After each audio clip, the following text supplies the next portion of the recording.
ભુજ ખાતે અદાણી ગ્રુપ સંચાલિત GK general હોસ્પિટલમાં શોર્ટ સર્કિટના કારણે આગ લાગવાની ઘટના બની. અદાણી ગ્રુપ સંચાલિત જીકે જનરલ હોસ્પિટલની ગંભીર બેદરકારી સામે આવી છે. મોડી રાતે હોસ્પિટલના એનઆઈસીયુ વોર્ડમાં શોર્ટ સર્કિટના કારણે આગ લાગી, જેના કારણે લાઇટની ખામી સર્જાઈ. આ ઘટનાથી વાલીઓમાં ભારે પરેશાની ફેલાઈ છે. વાલીઓએ આક્ષેપ કર્યો છે કે નવજાત માસૂમ બાળકોની જિંદગી સાથે ખિલવાડ થઈ રહ્યો છે.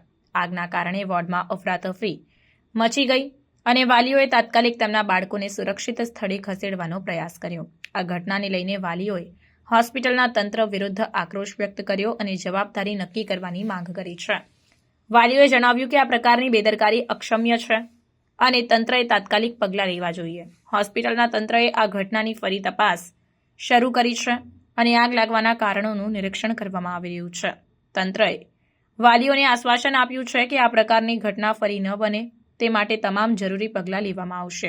આ ઘટનાએ હોસ્પિટલના સુરક્ષા પ્રણાલીઓ પર પ્રશ્નચિહ્ન ઊભા કર્યા છે અને વાલીઓમાં ભયનો માહોલ સર્જાયો છે.